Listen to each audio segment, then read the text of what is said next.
Buenas tardes. ¿Se oye bien? Buenas Buenas tardes, sí, profe. Bueno, qué bueno. Buenas tardes, mi nombre es Esteban Chávez. Yo voy a estar a cargo de un módulo de 4 clases que vienen de ahora en adelante. Las clases que en este curso de biología, bueno, de estructura y función de la célula, más bien, que es el nombre correcto. Las clases que vamos a compartir en las próximas 4 semanas corresponden primero a la que tenemos hoy, que es transporte de proteínas. La siguiente semana, el próximo miércoles, vamos a tener lo que corresponde a transporte vesicular en el interior de la célula. La tercera clase corresponde a lo que es el citoesqueleto y la cuarta clase corresponde a lo que es el ciclo. El módulo creo que viene un poco alterado con respecto a cómo venía en el cronograma original, pero la idea de ponerlo en este orden es ir aumentando el grado de complejidad en los procesos que vamos a ver. Como vamos a ver hoy, la parte que corresponde al transporte de proteínas, corresponde a una serie de conceptos que probablemente ustedes ya traen de cursos anteriores, particularmente bioquímica y algunos otros que hayan llevado, y es un curso que está en esta interfaz entre biología celular y bioquímica. Ya transporte vesicular, pues sí tiene elementos muy fuertes de biología celular, y lo que es citoesqueleto y ciclo celular, control del ciclo celular, son procesos altamente regulados que definitivamente requieren ir estructurando la complejidad de los temas para que culminemos con temas que van a incluir muchos de los conceptos que vamos a ver en las primeras clases. Esa es la razón que quería primero comentarles del por qué el orden está un poco cambiado con respecto al cronograma original. La otra cosa que quería mencionarles es que, bueno, creo que ya lo había dicho en el correo electrónico y en el grupo de WhatsApp, la modalidad en la que yo me he conducido en esta nueva etapa que estamos viviendo de la educación virtual es que damos la clase presencial, de la misma manera la clase es grabada y entonces en unas horas después de que terminemos la clase, yo les envío un link para que ustedes puedan verla, si lo tienen a bien o si alguien no se pudo conectar, la pueda recibir de forma asincrónica.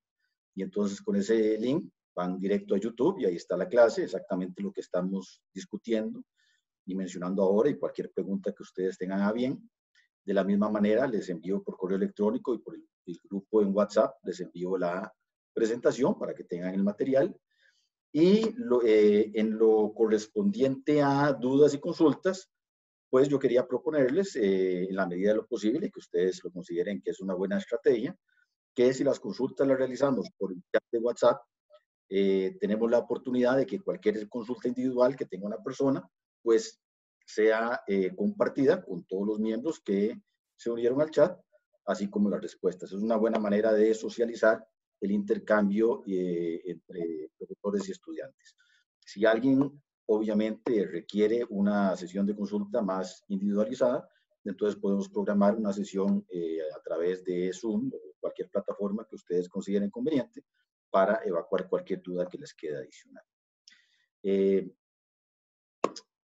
Es complicado dar clases en este formato, tiene muchas ventajas, como por ejemplo los tiempos de traslado, la comodidad de estar en la casa de habitación, qué sé yo, hay muchas ventajas, la posibilidad que yo creo que estoy seguro que se va a comenzar a explotar de ahora en adelante de incorporar invitados internacionales, eso es una gran ventaja, pero tiene la desventaja de que tal vez a veces la comunicación no es tan expedita, sobre todo porque ustedes apagan la pantalla, cierran los micrófonos, lo cual es muy adecuado para estar todos enfocados, pero sí los insto a que interrumpan la clase en cualquier momento y hagan todas las preguntas que tengan a bien de manera presencial, porque eso fomenta la discusión y la estimulación de los conceptos que queremos que se lleven, ¿verdad? Entonces, cuando tengan a bien hacer una pregunta, nada más me interrumpen, alzan la mano o activan el micrófono y empiezan a hablar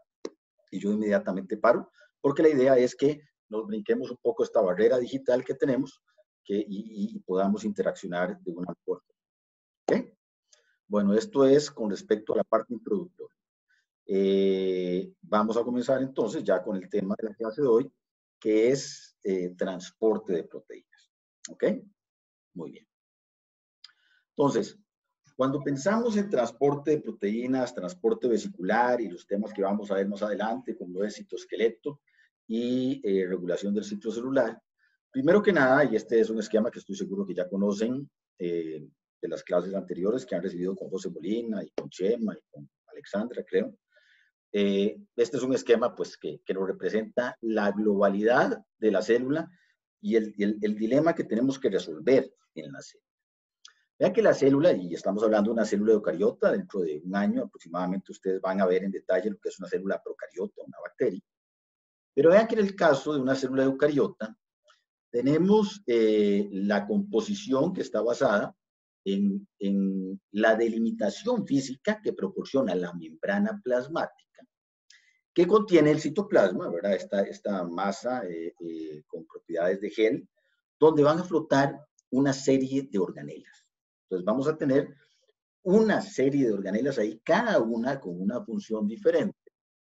Y vamos a tener características particulares de cada una de estas organelas. ¿Qué organelas? Bueno, dijimos que tenemos esta matriz con forma de gel, que es el citosol, el citoplasma, donde flotan estas organelas.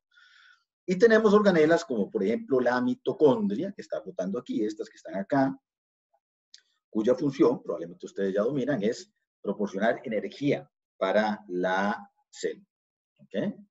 Tenemos el retículo endoplásmico, vean que podemos tener el retículo endoplásmico rugoso y retículo endoplásmico liso, que comienza, si lo podemos hablar así, comienza a partir de la envoltura nuclear y de ahí emana y se distribuye a todo lo largo del citoplasma. Entonces es una red de túbulos, de cisternas que vamos a ver ahora más adelante, que está extendida por todo el citoplasma.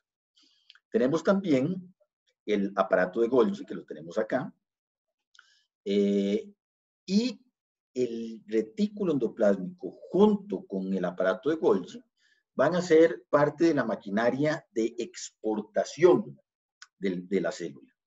¿A qué hablamos con exportación? Bueno, cuando la célula tiene que producir proteínas que van a localizarse en diferentes compartimentos de la célula o que van a ser exocitadas, que van a ser liberadas, tienen que producirse asociadas al retículo endoplásmico y luego van a iniciar un viaje que los lleva por el aparato de Golgi y de ahí a diferentes organelas, y eso lo vamos a ver en detalle la próxima semana, o a fusionarse con la membrana plasmática para liberar el contenido y así realizar un proceso exocítico. Vean que estamos viendo funciones de una forma muy breve, pero podemos retomarlas en cualquier momento en caso de que no quede claro. Tenemos obviamente el núcleo, ¿verdad? Donde está contenido el material genético, el ADN, que le va a dar la definición a cualquier ser viviente, porque codifica, contiene la información genética, o sea, codifica por todas las proteínas que se van a sintetizar en un organismo en particular. Y ese ADN está protegido por una doble bicapa lipídica, que es la envoltura nuclear, que ya vamos a ver también en detalle, y que probablemente ya ustedes se adelantaron un poco con José. Y recordemos que dentro del núcleo va a haber procesos muy importantes como el proceso de transcripción, ¿verdad? O sea, la generación de ARN mensajeros a partir de secuencias de ADN para que eventualmente esos ARN mensajeros se exporten fuera del núcleo y se produzcan proteínas. ¿Ok? Y una serie de compartimientos también rodeados de membrana, como peroxisomas, lisosomas, endosomas, que son parte de una red muy compleja de movimiento en el interior de la célula, para que las partículas vayan, se muevan de un lado a otro de la célula, dependiendo de las necesidades de la célula en un momento en particular. Entonces, primero que nada, tenemos una serie de compartimientos. Muchos de esos compartimientos definidos, delimitados por una o dos bicapas lipídicas, de una naturaleza físico-química muy similar a la membrana plasmática. Primero que nada, la delimitación. Segundo, cada uno de esas organelas, cada uno de esos compartimientos, como acabamos de ver, tiene una función especializada. Y para que tenga una función especializada, cada uno de esos compartimientos requiere tener un conjunto de proteínas particulares. ¿Qué quiere decir esto? Que las proteínas de la mitocondria son proteínas mitocondriales y están localizadas en esa organela y le permiten a la mitocondria ejecutar sus funciones. Y por eso las proteínas mitocondriales no están en el aparato de Golgi, no están en el retículo endoplásmico, están en la mitocondria. Igual sucede para las diferentes organelas. El retículo endoplásmico tiene ciertas proteínas, el aparato de Golgi tiene otras, los endosomas tienen otras, los lisosomas tienen otras proteínas. Entonces vean que cuando hablamos de una clase, que es lo que pretendemos ilustrar un poco acá, cuando hablamos del tema de transporte de proteínas, es tratar de entender cómo resolvemos el problema de que cada organela reciba las proteínas que requiere para darle su identidad como organela en una primera parte. Y segundo, para que puedan ejecutar su función como tal. Entonces, la mitocondria tiene sus proteínas y entonces ese conjunto de proteínas la hace ser una mitocondria y la mitocondria puede realizar las funciones mitocondriales porque tiene ese conjunto de proteínas. Entonces, hay que resolver, la célula tiene que resolver el problema de producir todas las proteínas y mandarlas a la ubicación correcta. Producir proteínas mitocondriales que van a la mitocondria, producir proteínas del aparato de Golgi, de lisosomas, etc.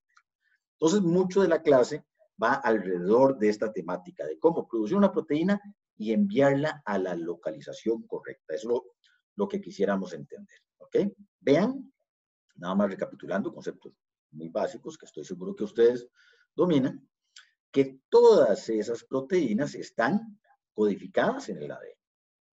Cada vez que cada una de esas proteínas, independientemente de la organela a la que pertenezca, se va a producir, tiene que haber un proceso de transcripción, o sea, generación de un ARN mensajero a lo interno del núcleo, exportación de ese ARN mensajero fuera del núcleo, ¿para qué? Para que un ribosoma lo reconozca y comience el proceso de traducción. Y una vez que se produce la proteína, entonces hacer el envío a la localización correcta. ¿Ok? Entonces hay pasos comunes y hay pasos divergentes que nos van a permitir enviarlo a cada una de las localizaciones particulares. Ahora, cuando hablamos del contenido de la organela, tenemos que considerar no únicamente el interior de la organela, sino el exterior. Vean que muchas de estas organelas les mencioné que están delimitadas por una bicapa lipídica de una naturaleza físico-química muy similar a la membrana plasmática, muy similar. ¿Ok? Entonces, eso quiere decir que tenemos un gran contenido de membrana, de bicapa lipídica, repartido en el interior de la célula. Vean, por ejemplo, aquí tenemos dos células diferentes porque las proporciones varían dependiendo del tipo de célula, pero tenemos dos células diferentes y vean cómo en realidad la cantidad de bicapa lipídica correspondiente a la membrana plasmática no es el porcentaje mayoritario de la cantidad de membrana plasmática que tenemos en una célula. Hay organelas que contribuyen muchísimo más con esa bicapa lipídica. Vean, por ejemplo, en esta célula en particular, un hepatocito, o sea, una célula de hígado, vean cómo la membrana, la contribución de membrana del retículo endoplásmico es muchísimo mayor, por un orden de 10 veces que lo que contribuye la membrana plasmática.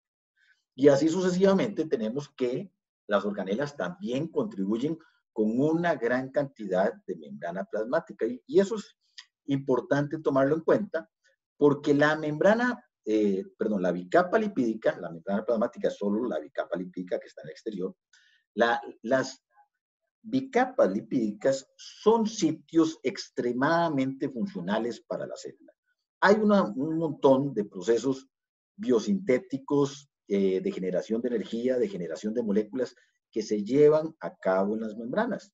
Y entonces el hecho de contar con organelas que contribuyen con una gran cantidad de membrana, nos hace pensar de una vez que son sitios en los que se genera mucha actividad biosintética. Por ejemplo, el retículo endoplásmico es uno de los principales sitios, la membrana del retículo endoplásmico, de síntesis de todos los lípidos que va a necesitar la célula para su funcionamiento. Entonces vean que las diferentes organelas tienen una bicapa lipídica, no únicamente para delimitarlas, sino porque en esa bicapa lipídica se llevan a cabo un montón de funciones importantes. Y entonces tenemos diferentes contribuciones funcionales de cada una organela en esas funciones. ¿Estamos de acuerdo? Eso es importante tenerlo en cuenta. Y esto marca una característica o una diferencia muy importante con lo que son las células procariotas, que no van a estar compartimentalizadas, que solo van a tener la membrana plasmática dividiéndolas, y entonces todos los procesos que aquí se reparten, una célula eucariota se reparten en diferentes membranas, en una célula procariota, en una bacteria que tiene una sola membrana, que es la membrana plasmática, ahí se tienen que llevar a cabo todos los procesos. Ahí tenemos una diferencia importante que va a quedar más claro cuando ustedes lleven el curso de bacteriología general en un año aproximadamente. Entonces, vean que tenemos diferentes contribuciones de las organelas al volumen total de la célula y diferentes contribuciones de las organelas a la cantidad de bicapa lipídica que vamos a tener como su totalidad en el interior de la célula. ¿Ok? Muy bien.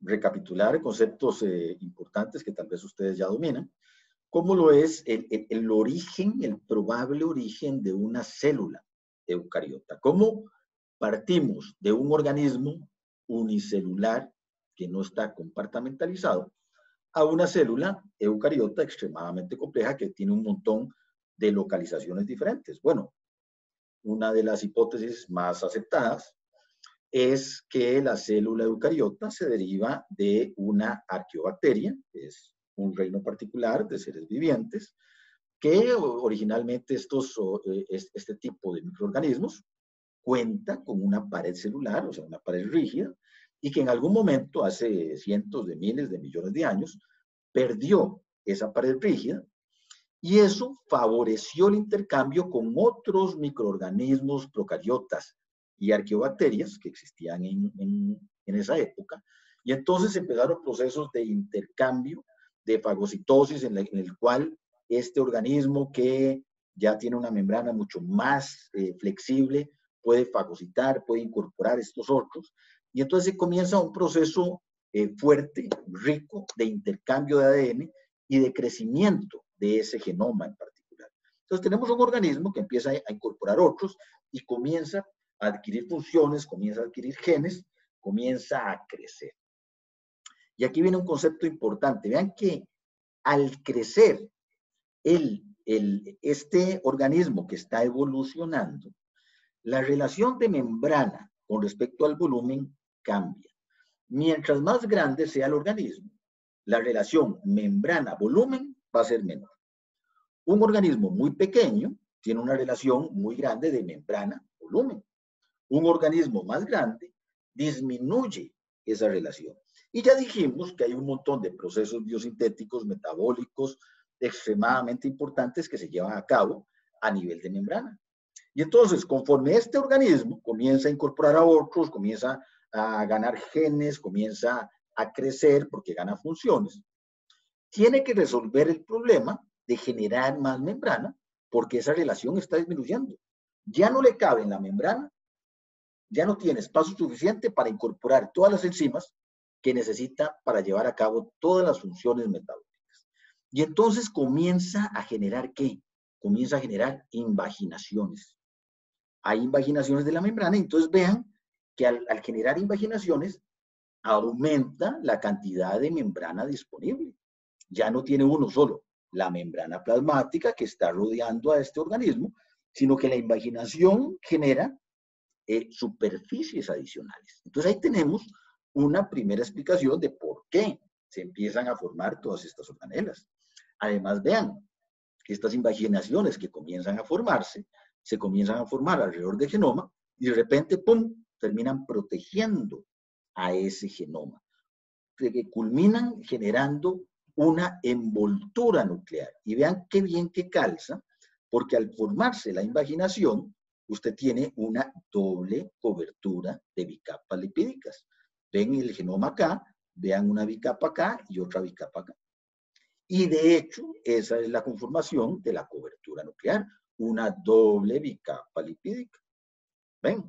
Entonces, se comienza a formar esas invaginaciones, y aquí estamos hablando de un proceso coevolutivo de cientos de millones de años, ¿verdad? Esto no ocurrió, obviamente, de la noche a la mañana, sino que tiene muchísimas generaciones de organismos que van evolucionando, van adquiriendo características y de esas características les van proporcionando ventajas selectivas. Entonces, se van generando estas invaginaciones que culminan en la cobertura nuclear y entonces vamos a tener después la formación de organelas que también van a estar delimitadas por una bicapa lipídica. Entonces, se empieza a formar todo este entramado vesicular que conforma el aparato de Golgi, el retículo endoplásmico, todos los compartimientos endosomales, los lisosomas, peroxisomas, ese tipo de compartimentos. Adicionalmente, en algún momento, esta célula que originalmente era una arqueobacteria anaeróbica, de repente adquiere también por este proceso de interacción con microorganismos, adquiere una bacteria aeróbica.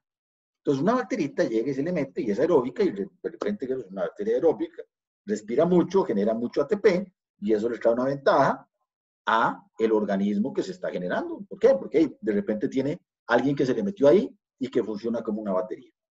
Y para esta bacteria que se mete ahí también es un ambiente muy cómodo. ¿Por qué? Porque está protegida. Ya no tiene que pelearse con el montón de amebas y de bichos raros que hay en el exterior. Entonces se encuentra adentro. Y entonces es un proceso en el cual los dos están ganando y la bacteria decide quedarse adentro. Y se forma lo que a posterior va a ser una mitocondria. Entonces, de hecho, las mitocondrias están altamente relacionadas con células procariotas. Ahora, vean que aquí está representado en esta caricatura que el ADN del organismo original, a través de los cientos de miles de años de coevolución, ese ADN se redujo enormemente. ¿Por qué se reduce ese ADN? ¿Por qué se reduce? Bueno, porque la bacteria, al ingresar acá, tiene un set de genes completos para vivir, para tener su vida libre. Pero como ya encontró un lugar donde habitar cómodamente, hay un montón de funciones que ya no necesita. ¿Por qué? Porque el hospedero se las da. Y entonces comienza a perder genes. Ese es un tema recurrente que se ve, por ejemplo, en parásitos intracelulares, que evolutivamente van deshaciéndose de genes. Bueno, resulta que la mitocondria, en este momento en el que estamos ahora, la mitocondria todavía tiene algo de contenido de ADN, pero es un contenido mínimo.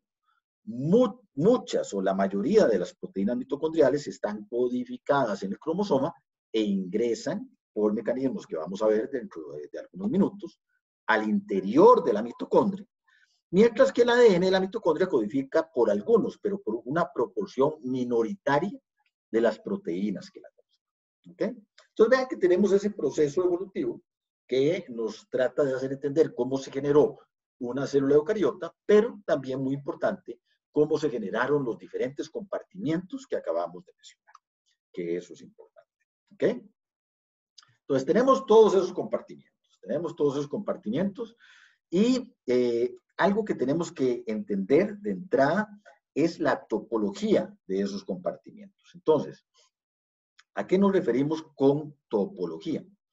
Vean, por ejemplo, que si aquí tenemos representado el interior de la célula y aquí en gris está el citoplasma, en anaranjado está representado el exterior de la célula y vean que los compartimientos endosomales vesiculares, todos estos que tenemos aquí, retículo endoplásmico, aparato de Golgi, todos los endosomas, lisosomas, exosomas, el interior de todos esos compartimientos, vean que está representado, está dibujado, está coloreado con anaranjado. Eso quiere decir que topológicamente el lumen de estos compartimientos es análogo al exterior de la célula, no al interior, no a lo que es estrictamente la parte de adentro de la célula que sería el citoplasma. Obviamente estas organelas están flotando en el citoplasma, pero el lumen físico-químicamente, el lumen es más parecido al exterior de la célula que al citoplasma. Entonces, topológicamente, así lo tenemos. Y si tenemos una proteína o cualquier molécula que esté en el interior de este lumen y que viaje en una vesícula que se fusiona con la membrana plasmática y se libera, directamente va al exterior. ¿Entiende? Entonces aquí tenemos un poco representado lo que es el transporte vesicular. Y eso lo tenemos que tener o entender bien, porque aplica no solo para las moléculas que se encuentran en el lumen, sino también para las moléculas que están insertas en las diferentes bicapas lipídicas. Porque la topología depende de todo ese movimiento y esa conformación. También las propiedades oxidativas o reductoras son diferentes entre el citoplasma y el exterior. Y entonces esas propiedades son iguales en el lumen de estas organelas que en el exterior, a diferencia del citoplasma. Por ejemplo, el citoplasma es un ambiente reductor, ¿ok? Mientras que el interior de estas organelas no es un ambiente reductor. Entonces ahí tenemos diferencias importantes. Pero vean que cuando analizamos el núcleo topológicamente es igual al citoplasma, ¿ok? Está delimitado por una doble bicapa lipídica, pero vamos a ver más adelante que tenemos compuertas, compartimientos ahí que permiten que el paso de sustancias, y realmente, topológicamente, el núcleo y el citoplasma tienen la misma topología, ¿ok? Entonces, el núcleo no es una vesícula como puede ser el lisosoma, sino que topológicamente es un continuo con el citoplasma. Obviamente estas compuertas, los poros nucleares, van a filtrar ciertas cosas, ya lo vamos a ver. Pero en cuanto a condiciones, es igual el interior del núcleo que el interior del citoplasma. ¿Queda claro?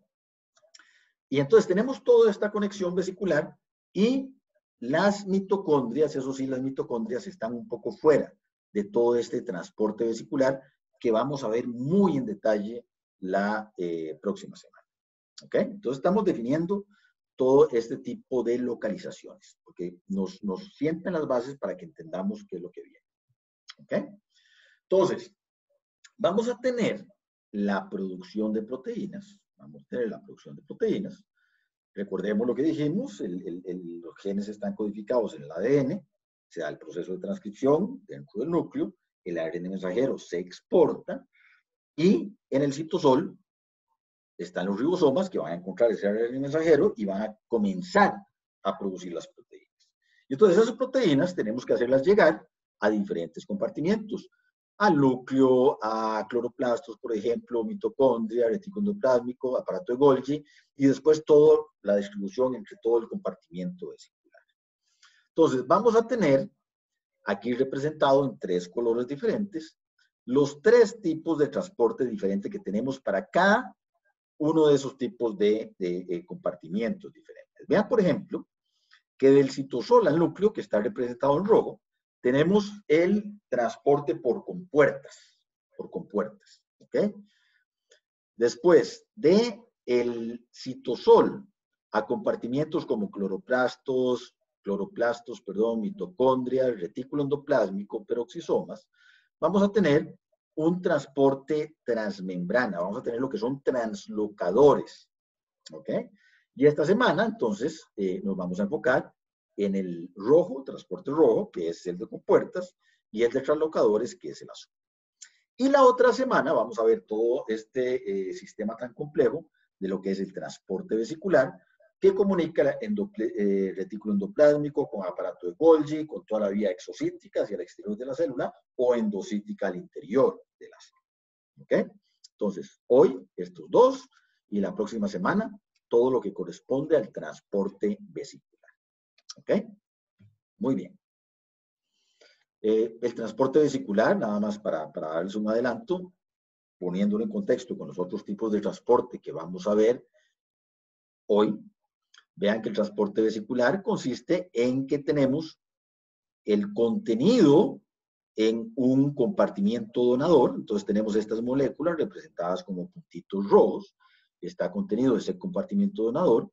A partir de ese compartimiento donador se genera una vacuola, una vesícula que está emanando ahí, y que vean que esa esfera que está emanando de ese compartimiento donador va a acarrear en su interior la molécula que está dentro de ese compartimiento, obviamente. Pero también vea que va a acarrear las proteínas de membrana del compartimiento donador. Entonces se genera esa vesícula se separa del compartimiento donador, flota por el citoplasma, se mueve, y eso lo vamos a acoplar con la tercera clase que les toca conmigo, que es el citoesqueleto. Vamos a entender cómo esas vesículas se mueven a través del citoplasma, y eventualmente llega a un compartimiento blanco. Se reconoce, hay un proceso de reconocimiento que vamos a ver la próxima semana, y entonces esta vesícula se fusiona y libera su contenido en el compartimiento blanco. Entonces, estas moléculas que derivaban del compartimiento donador, eventualmente algunas van a terminar en el lumen del compartimiento blanco. Así como las proteínas de membrana que ingresan, y ya vieron ustedes con Chema que son proteínas que flotan dentro de la membrana, entonces empiezan a decorar la membrana del compartimiento blanco. Entonces esto es básicamente un resumen de lo que es el transporte vesicular, que vamos a ver bien en detalle la próxima semana. Muy bien, entonces, vamos a entrar a un concepto fundamental que aplica para los diferentes sistemas de transporte de proteínas. Y este corresponde a lo que son las secuencias señal. Vean que las secuencias señal son esenciales para la localización adecuada de las proteínas. ¿Qué quiere decir esto? Que vamos a tener, para darle identidad a una mitocondria y darle identidad a aparato de Golgi, retículo endoplásmico, tenemos que mandar a cada uno de esos compartimientos las proteínas que le corresponden. Y el sistema de correo, por decirlo así, o de delivery, o el Uber, o el Globo, como lo quieran decir ustedes, que marca que cada proteína se vaya a su lugar, está codificado en la misma proteína. ¿Qué quiere decir eso? Que vamos a tener secuencias en la secuencia primaria de cada proteína, que va a ser reconocidas por diferentes sistemas y que dice, bueno, cuando tengo esta secuencia, mando esta proteína a la mitocondria. Cuando tengo esta secuencia, la mando al retículo endoplásmico. Cuando me encuentro esta secuencia, la mando a este otro lado, al núcleo. Entonces, tenemos un sistema de marcaje de cada proteína, que obviamente está codificada en el ADN, que después se traduce a una secuencia de aminoácidos, de que cuando aparece esa secuencia, la tomamos y la enviamos a un lugar en particular. Entonces, vean cómo tenemos secuencias para importar proteínas al núcleo. Tenemos secuencias para exportar proteínas del núcleo. Así como necesitamos que hayan proteínas que ingresan al núcleo, necesitamos que proteínas salgan del núcleo, ¿verdad? Tenemos secuencias para llevar proteínas a las mitocondrias, a los cloroplastos, a los peroxisomas, importar al retículo endoplásmico, que se devuelvan al retículo endoplásmico. Hay proteínas que salen del retículo endoplásmico al aparato de Golgi y de repente se devuelven al retículo endoplásmico, ¿verdad? Un transporte que va y vuelve, que va y vuelve. Eso es muy frecuente. Entonces tenemos secuencias para cada uno de esos procesos. Entonces, la existencia de secuencias señales y receptores que reconocen a esas secuencias señales es fundamental para que entendamos todo el sistema de delivery, de envío de proteínas a cada una de las organelas. Y lo vamos a ir desmenuzando para cada uno de los sistemas en particular que vamos a ver. El primer sistema que vamos a ver es el sistema de compuertas, que funciona entre el citosol y el citoplasma y el núcleo. Ya vimos que el citoplasma y el núcleo topológicamente son equivalentes. Estamos hablando de un fluido que pasa de un lado a otro. ¿Por qué? Bueno, vamos a ver primero la cobertura nuclear. Entonces, tenemos aquí una representación del núcleo. Esta sería la parte interna del núcleo. Y el núcleo, como les he dicho repetidas veces, el núcleo está delimitado por una doble bicapa lipídica. Tenemos una membrana interna y una membrana externa. ¿Ok? En la parte interior de la membrana interna del núcleo tenemos todo un entramado que corresponde a lamininas nucleares. Las lamininas nucleares son uno de los 3 tipos de citoesqueleto que existen y lo vamos a ver bien en detalle en la clase de citoesqueleto. Pero en resumen, este conjunto de lamininas nucleares lo que proporciona es un entramado que le da mucha estabilidad al núcleo, hace que sea una estructura muy estable. Entonces, todo se ancla sobre ese entramado. Y arriba de ese entramado, entonces, viene la doble bicapa lipídica. Ahora, el núcleo se comunica con el citoplasma a través de los poros nucleares. Entonces vean cómo hay una serie de poros que están perforando el núcleo en toda la superficie de esta esfera que corresponde precisamente al núcleo. Ahora, como ven ustedes acá, si tenemos una doble bicapa lipídica, entonces como tenemos una doble bicapa, tenemos un espacio entre ellas. Recuerdan la clase con Chema, que la bicapa lipídica es impermeable o es selectivamente permeable porque tiene proteínas que permiten que pasen cosas de un lado al otro. Pero básicamente al tener un interior hidrofóbico, entonces las cosas no pueden pasar libremente. Entonces aquí vamos a tener un lumen. Y vean que ese lumen se extiende y de ahí se origina el lumen del retículo endoplasmático. Entonces realmente el interior o el espacio que se encuentra entre las dos bicapas lipídicas que conforman la envoltura nuclear es el origen del retículo endoplasmático. ¿Ok? Y de aquí emana todo el conjunto de túbulos o compartimientos que van a formar esta otra organismo. Pero bueno, volvamos al tema de los poros nucleares. Entonces vamos a tener una serie de poros que van a permitir que las proteínas entren y salgan del núcleo de una manera dirigida y controlada. ¿Ok? Muy bien. ¿Cómo funcionan esos compartimientos? Vean que aquí tenemos una representación gráfica de cómo son esos compartimientos y una fotografía de microscopía electrónica para que vean que realmente existen, ¿verdad? Son estructuras reales y son compartimientos extremadamente complejos, compuestos de proteínas cuyo nombre genérico es nucleoporinas, ¿verdad? Que tienen de 500 a 1000 nucleoporinas por complejo. O sea, son estructuras extremadamente grandes.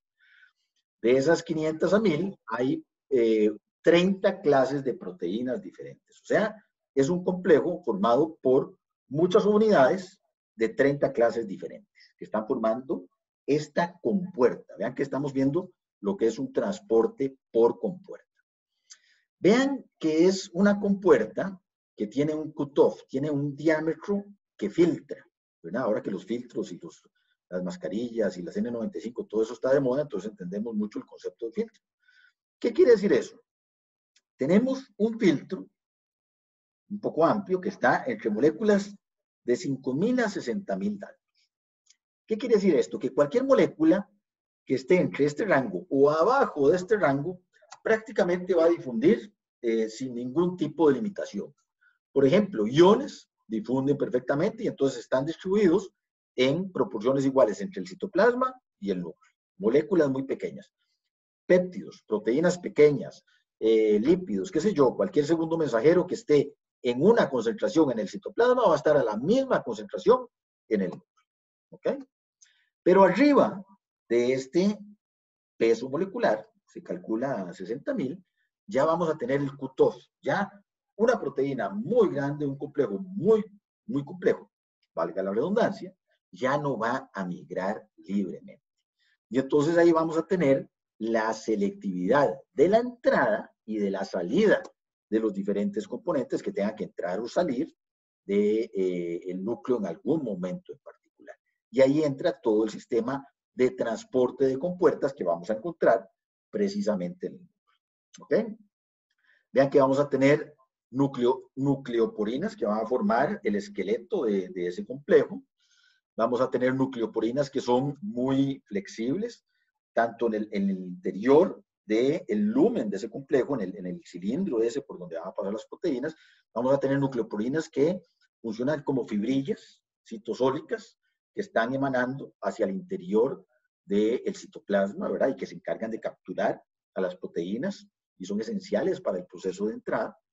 Tenemos nucleoporinas que forman el canal, ¿verdad? En el interior de ese lumen. Entonces vamos a tener una serie de proteínas que van a conformar estructuralmente a esa compuerta. ¿Ok?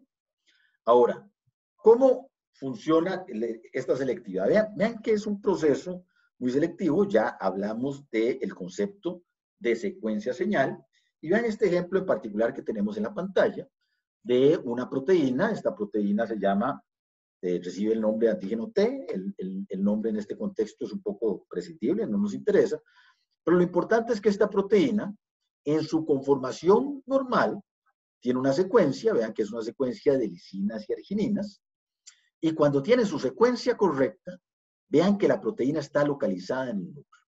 En este caso en particular, ¿qué es lo que se está haciendo? Se está localizando mediante inmunofluorescencia y tiñendo con colores la localización intracelular a donde se encuentra esa proteína. Entonces, cuando la secuencia es normal, la proteína está totalmente localizada en el núcleo. Entonces, tiene una secuencia señal que hace que esta proteína se vaya al núcleo. Si usted genera una mutación y con solo cambiar una de las lisinas, la cambia aquí por una treonina, ya rompe esa secuencia señal y vean cómo esta proteína ya no se localiza en el núcleo, sino que está totalmente distribuida en el citoplasma. ¿Qué quiere decir eso? Bueno, que la presencia de esta secuencia señal en específica es esencial para que una proteína que se produce y se sintetiza en el citoplasma sea reconocida por un sistema de transporte, atraviese la compuerta y penetre al núcleo. ¿Okay? Entonces, la relevancia de la secuencia señal. Aquí, en este experimento en particular, se agarraron partículas de oro y se decoraron con secuencia señal de localización intranuclear, y entonces esas partículas de oro iban y se localizaban en los poros nucleares y luego entraban al núcleo. Entonces, eso nos da o nos indica la relevancia de la secuencia señal en todo este proceso de importación al núcleo. ¿Ok? Muy bien.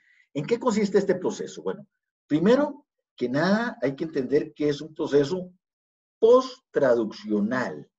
¿Qué significa esto? Bueno, que tenemos una secuencia de ARN mensajero que está en el citoplasma, el ribosoma que está en el citoplasma la reconoce, empieza a leer esa secuencia y genera una proteína.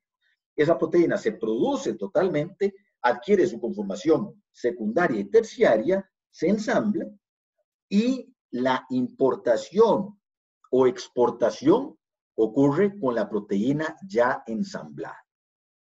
¿Me están oyendo bien? Porque me salió una señal de que la conexión está inestable. ¿Se oye? Sí, profe. Perfecto, muy bien. Si en algún momento se interrumpe, me avisan para ver qué hago. Muy bien, entonces, vean que es un proceso post-traduccional. Se genera la proteína, se ensambla y luego va para un lado y para el otro. Eso es muy importante porque hay otros procesos que son cotraduccionales. Este es post-traduccional.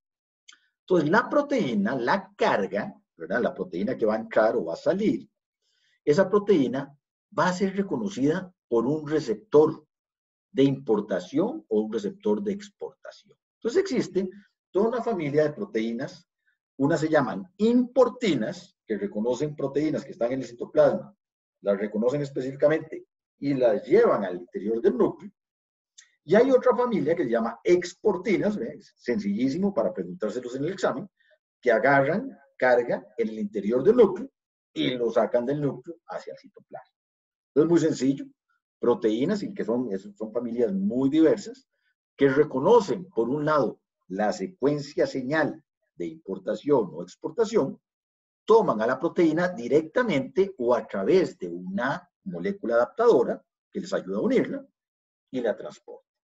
Entonces tenemos las proteínas que van a ser importadas y exportadas, sus secuencias codificadas en la misma proteína de importación y exportación, que van a ser reconocidas por importinas para llevarlas al interior del núcleo o por exportinas para sacarlas del núcleo. ¿Ok? ¿De qué manera? Vamos a entender un poco la direccionalidad de este movimiento. Y ahí comienza o entra en juego la participación de una GTPasa monomérica de la familia RAN. ¿Verdad? Tenemos varias familias de GTPasas monoméricas. Una de ellas son las GTPasas monoméricas que tienen que ver con el transporte nuclear. Entonces, primero tenemos que entender este núcleo para después entender la direccionalidad de ese transporte. Vean qué interesante. Estas proteínas son GTPasas. ¿Qué hacen las proteínas que son GTPasas? Hacen dos cosas muy importantes. Primero, unen GTP. Y segundo, hidrolizan ese GTP. Entonces, son proteínas que tienen la habilidad de unir ese GTP y que ellas mismas tienen una actividad intrínseca de GTPasa que hace que corten el último fosfato y conviertan a ese GTP en GDP. Esto es una característica genérica para la mayor parte de proteínas que unen GTP. Para proteínas G heterotriméricas, para diferentes familias de GTPasas monoméricas, qué sé yo. Pero ese es el concepto básico. Entonces tenemos esta familia de RAN GTPasas y vean qué interesante, vean, estas familias, el hecho de que estén cargados, bueno, otra cosa muy importante, cuando la proteína está cargada con GTP, tiene una conformación, y cuando está cargada con GDP, tiene una conformación ligeramente diferente. Sufre cambios alostéricos, y dependiendo de la conformación, así va a ser su actividad. Esa es la relevancia de que tenga uno u otro nucleótido asociado. Es el mismo efecto que produce una fosforilación, cambia la conformación tridimensional y eso tiene un impacto en la actividad de la proteína. ¿Ok? Eso hay que entenderlo. Entonces vean el ciclo que tenemos con las GTPasas nucleares. Resulta que tenemos proteínas como el RAN-GF, el factor de intercambio del GTP, que lo que genera es que cuando la proteína está cargada con GDP, cuando interacciona con el RAN-GF o el GF en inglés, eso promueve el intercambio de GDP por GTP. Entonces, esta RAN-GF, que está asociada a la cromatina, o sea, que está en el interior del núcleo, promueve la presencia de RAN cargada con GTP. Ahora, en el exterior, en el citoplasma, tenemos una alta concentración de esta otra proteína, que se llama RAN-GAP, proteína que activa la actividad GTPasa. Ya vimos que son GTPasas. Entonces, si tenemos una proteína que activa la actividad GTPasa, va a promover que la proteína RAN hidrolice el GTP y lo convierta en GDP. ¿Entienden? Entonces, la localización compartimentalizada de RAN-GAP en el citoplasma y de RAN-GEF en el interior del núcleo genera que en el interior del núcleo haya mucho RAN-GTP, mientras que en el citoplasma hay mucho RAN-GDP. Entonces tenemos un gradiente, tenemos que RAN-GTP está en un lado y RAN-GDP está en el otro. ¿Entienden? Esto puede ser un poco complejo, así que lo podemos recapitular si no queda claro. Pero el mensaje acá es que tenemos una conformación de RAN afuera, en el citoplasma, y una conformación de RAN adentro, en el interior. ¿Por qué esto es importante? Veámoslo acá. ¿Cómo funciona el sistema de importación y de exportación? Bueno, aquí tenemos la doble bicapa lipídica que está rodeando el núcleo. Tenemos la compuerta que está formando el poro nuclear.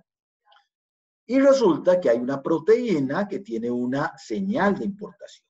¿Okay? Esa proteína es reconocida por un receptor de importación. Este es como el muchacho en bicicleta que se encarga de repartir el Uber o en motocicleta, un carro, el globo, lo que sea. Entonces, Profe, sí, dígame. ese sería la importina, el azul. Exacto. El azul es la importina. Ese receptor es la importina. Muy bien.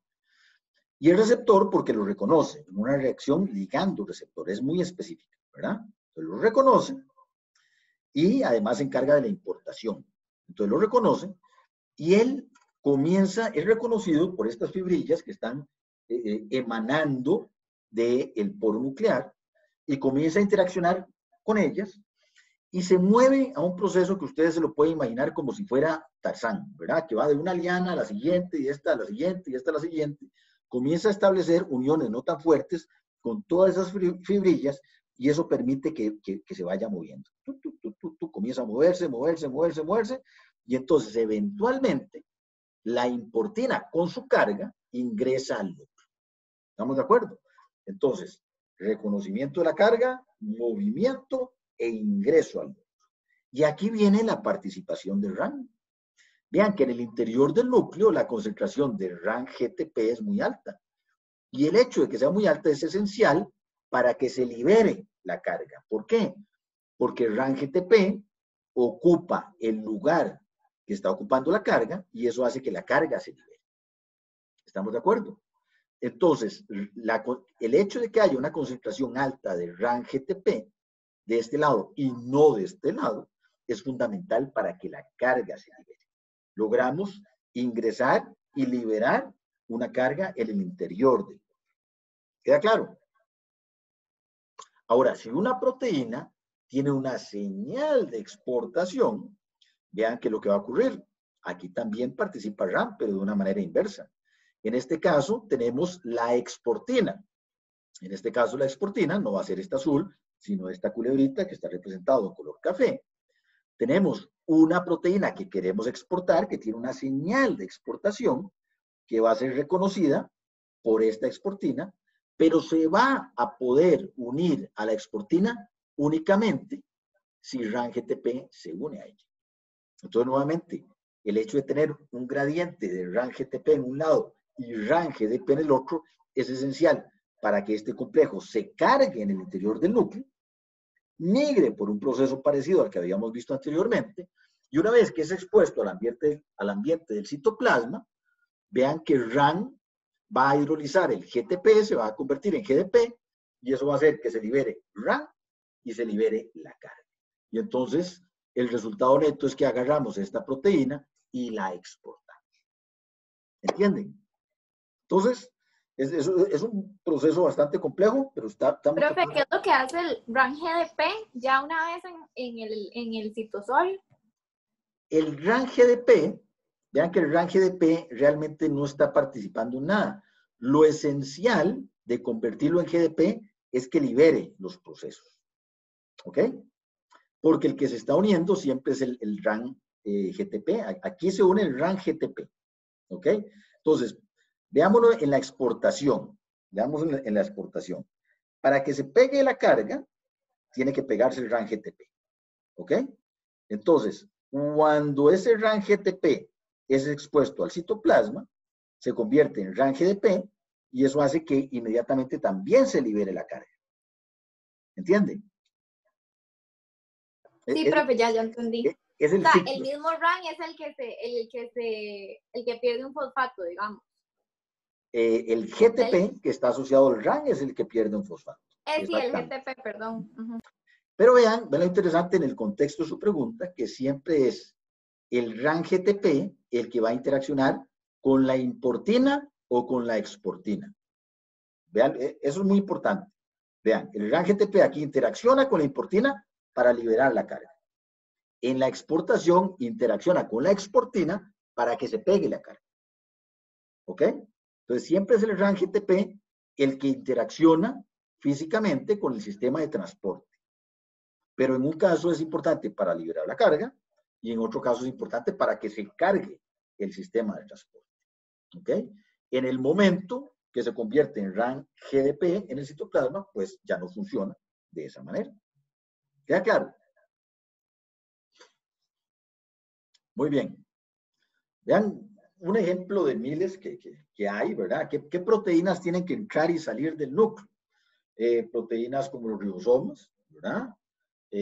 Proteínas como las ADN polimerasas, las proteínas de ARN polimerasas, factores de transcripción que tenemos acá, que son importantes para la síntesis de ARN mensajeros. Hay una gran cantidad de proteínas que tienen que, ya sea entrar al núcleo o que salir. O hay proteínas como esta acá, que tiene que en algunos momentos entrar al núcleo y que en otros momentos salir del núcleo. ¿Ok?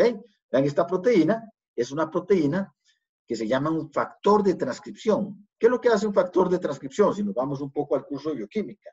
Los factores de transcripción se pegan a secuencias promotoras de ciertos genes y prenden la transcripción. Entonces, cuando se activa un factor de transcripción, vamos a prender un grupo particular de genes. ¿Ok? Tenemos, por ejemplo, este factor de transcripción, el NFAT, que es un factor de transcripción importante para la activación de células T, que son células del sistema inmunológico, que en 1 o 2 semestres van a estar viendo muy en detalle. Pero bueno, lo que resulta, nada más para abreviar un poco, que cuando una célula T encuentra un patógeno y lo quiere atacar, tiene que activarse. Y para activarse tiene que prender cierto. Entonces, cuando la célula se va a activar, al reconocer a un patógeno en particular, eso desencadena una cascada de transducción de la señal que culmina en una activación en la concentración de calcio, el mensajero. Y esa activación de calcio genera que esta proteína, la calcineurina, que es una fosfatasa, se active y va a defosforilar a esta proteína en esta región, a este factor de transcripción, y además se va a pegar a la proteína en esta región. Entonces, vean que esta región es una señal de exportación. Entonces hace que el factor de transcripción esté afuera. Y en esta región que está fosforilada se está enmascarando una señal de importación. Entonces, al activarse la calcineurina en respuesta a que el linfocito T reconoció un patógeno, al activarse la calcineurina, se enmascara la señal de exportación y se expone la señal de importación. Y entonces esta proteína ingresa por estos compartimientos al núcleo y va a aprender ciertos genes, va a activar ciertos genes. Funciona como factor de transcripción. Dígame. No sé si solo me pasó a mí, pero desde que habló como desde la desfosforilación o fosforilación de este factor de transcripción, se le pegó. Se pegó, ok. Sí, profe, a mí también, si puede repetirlo. Ok, ¿están oyendo ahora sí? Sí, profe. Sí. Ok, va de nuevo. Entonces, tenemos este factor de transcripción que está dentro de una célula T del sistema inmunológico. Entonces, esta célula T está patrullando y de repente se encuentra un patógeno. Puede ser el COVID, puede ser una Escherichia coli, puede ser cualquier patógeno. Entonces, encuentra la célula T. Este reconocimiento desencadena, por mecanismos que van a ver ustedes más adelante, desencadena una transducción de la señal y aumenta los niveles de calcio. El aumento en los niveles de calcio activa a la calcineurina. La calcineurina tiene dos funciones. Funciona como fosfatasa, o sea, remueve estos fosfatos, y además se pega a este factor de transcripción. Entonces, vean qué interesante. Al pegarse al factor de transcripción, oculta, esconde una señal de exportación. Y al defosforilar, expone una señal de importación. Entonces, esta proteína, como tiene la señal de exportación bloqueada y la de importación expuesta, va a ingresar al interior del núcleo. Y ahí va a activar una serie de genes. Va a activar la transcripción de genes. Dentro del núcleo, ya cuando la célula se va apagando, entonces baja la concentración de calcio y entonces la calcineurina se va, se vuelve a fosforilar esta proteína en esta región, se esconde la señal de importación, se expone la señal de exportación y la proteína sale del citoplasma. Entonces aquí tenemos un ejemplo muy bonito de cientos de miles que hay, como una proteína va a estar ciclando de un lado al otro, dependiendo de las necesidades puntuales de la célula en un momento en particular. ¿Ok? Profe, una pregunta. Sí, Digamos, dígame. usted dijo que eso que está señalado que dice como NF-AT, ¿verdad? Aquí a la izquierda, ajá. Usted dijo que eso era una célula T. Vamos a ver. La O célula, todo el dibujo se está dando dentro de una célula T. Eso, todo esto la célula Ah, T. ok. Todo. Ya entendí, Exacto. ya entendí. El NF-AT es el factor de transcripción dentro de la célula T. ¿Ok? Si esto no es la célula T, todo se está dando dentro de la célula T. ¿Queda claro? Sí, ya entendí, profe. Es que me pareció raro porque yo le entendí que eso era una célula T y entonces yo dije, pero está rarísimo, pero ya entendí. Ok, perfecto, muy bien. Profe, Sí, dígame. tengo una pregunta. Es que en las clases anteriores de membrana habíamos visto los poros nucleares y habíamos dicho que, digamos, que el poro, o sea, el transporte per se no necesitaba energía, o sea, que era pasivo. Pero digamos, yo viendo este esquema, ¿verdad? Ahí de eso de fosforilar y todo es de energía, al fin y al cabo, ¿no? Entonces, ¿Sí? lo que mi pregunta es como, si para crear este gradiente, ¿verdad? De GTPs y de GDPs, se necesita este desfosforilar y así, entonces sí necesita energía, pero no sé por qué el poro per se no dice la direccionalidad. Sí. Bueno, esa es una excelente pregunta porque cuando lo ponemos en contexto, yo creo que usted tiene mucha razón en el sentido de que toda la maquinaria para generar, por ejemplo, el GTP, es una maquinaria biosintética enorme que está consumiendo un montón de energía. Entonces, para tener el gradiente del RAN, necesitamos energía. Ahora, lo que sí uno podría estar de acuerdo es que en lo que corresponde al movimiento de la importina hacia el interior o de la exportina hacia el exterior, el movimiento en sí no va a requerir energía. ¿Ok? Vamos a ver en otros sistemas de translocación como si haya ATPasas involucradas, o vamos a ver en la tercera clase de citosqueleto como hay proteínas que migran sobre filamentos que sí consumen directamente energía en ese proceso. En este caso, el movimiento en sí no requiere energía, no requiere. Y la direccionalidad lo vamos a ver de esta manera. La direccionalidad está dada por el proceso de carga y de descarga. Pero ustedes tienen que imaginarse que las importinas están... Se pegó, ¿verdad? Otra vez. Ya, ¿verdad? Porque se puso como lento. ¿Me están oyendo? Sí, profe. La imagen se pegó, Solo como que el video se le trabó, pero sí se escucha bien. Okay. Las importinas y las exportinas están constantemente entrando y saliendo, entrando y saliendo, entrando y saliendo. Y van a ver importinas que entran, importinas que salen. Importinas que entran sin carga, importinas que salen sin carga. Importinas que entran con carga y la liberan, e importinas que salen solo con RAN GTP, ¿entienden? Entonces, la direccionalidad no está en el movimiento de la importina y la exportina. La direccionalidad está dada por el proceso de carga y de descarga. ¿Estamos de acuerdo? Es como que ustedes tengan un tren que va en dos direcciones, tú. Pero usted le dice, a los apricistas se montan aquí y se bajan allá, y los manudos al revés. Entonces, la direccionalidad no está dada por el movimiento de las importinas y las exportinas. La direccionalidad está dada por el proceso de carga y el proceso de descarga. Y nuevamente repito la analogía, que imagínense un conjunto de lianas y entonces las importinas y exportinas lo que hacen es que reconocen una, pasan a la siguiente, después pasan a la siguiente, después pasan a la siguiente, en un proceso que puede ser ejemplificado como difusión pasiva y que no requiere la inversión. No sé si eso contesta, aunque sea parcialmente, la pregunta. Sí, claro. Gracias. Ok, perfecto. Muy bien. Entonces ya vimos esto y les propongo si tomamos 5 minutos de descanso, ¿está bien?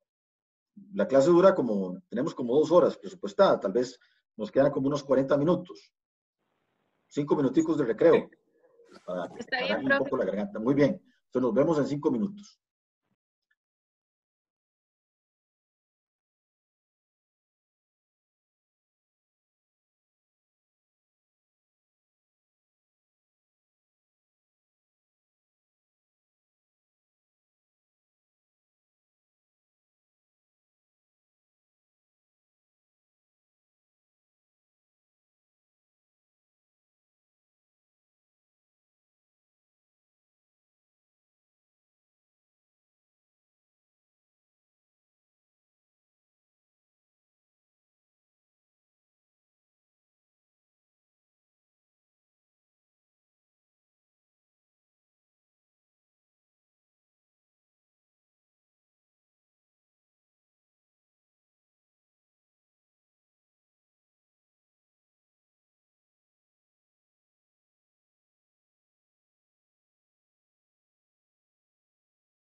Listo. Muy bien. Vamos a seguir. ¿Estamos todos listos? Ok, démosle. Sí, profe. Excelente, gracias. Muy bien, entonces ahora vamos a ver transporte a compartimientos como cloroplastos y como mitocondrias. Y nos vamos a quedar solo con mitocondrias porque en cloroplastos es muy similar con las particularidades que tenga, pero el tipo de transporte es el mismo. Entonces recordemos en cuanto a lo que es el origen evolutivo de la mitocondria en el interior de una célula eucariota que se deriva de una célula procariota. Entonces básicamente es una bacteria, ¿verdad? Una bacteria que perdió un montón de ADN y que se quedó cómodamente viviendo en el interior de la célula eucariota. ¿Ok? Esta mitocondria va a tener dos membranas, va a tener una membrana externa y va a tener una membrana interna. Y luego en el interior va a tener el espacio de la matriz, así es como se denomina. Entonces vean que en el interior de una mitocondria tenemos varios compartimientos en los que pueden o en los que tienen que haber proteínas para cada uno de esos compartimientos. Podemos tener proteínas que sean específicas o que estén localizadas en la membrana externa, proteínas que estén localizadas en la membrana interna, proteínas que estén flotando en la matriz y proteínas que estén en este espacio entre las dos membranas, ¿verdad? Entonces, realmente una mitocondria o una proteína mitocondrial puede escoger entre 4 localizaciones diferentes. Y entonces tenemos no solo el dilema de llevar las proteínas a la mitocondria, sino que localizarlas en cada uno de estos compartimentos según corresponde. ¿Ok? ¿Cómo se da el proceso? Vamos a ver, se me pegó esto. Voy a tener que dejar de compartir y vuelvo a compartir.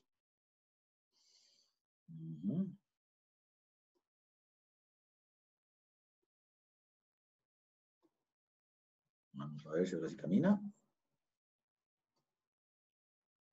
No. A ver.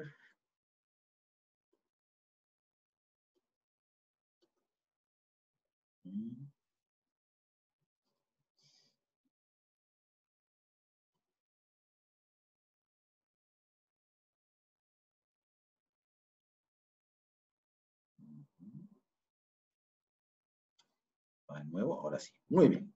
Entonces, ¿cómo se da este proceso de ingreso a la mitocondria y localización en cada uno de los sitios particulares? Bueno, nuevamente tenemos el concepto de secuencia señal, ¿verdad? Entonces vamos a tener una secuencia de aminoácidos que agarran una conformación en particular y que va a ser reconocida por los translocadores, que son los que se van a encargar de tomar a esas proteínas y comenzar el proceso de introducirlas al interior de la mitocondria. Muy importante que la secuencia señal no es una secuencia específica de aminoácidos, sino que es una secuencia de aminoácidos que puede variar, pero que agarra una conformación, una estructura secundaria que sí es relativamente conservada.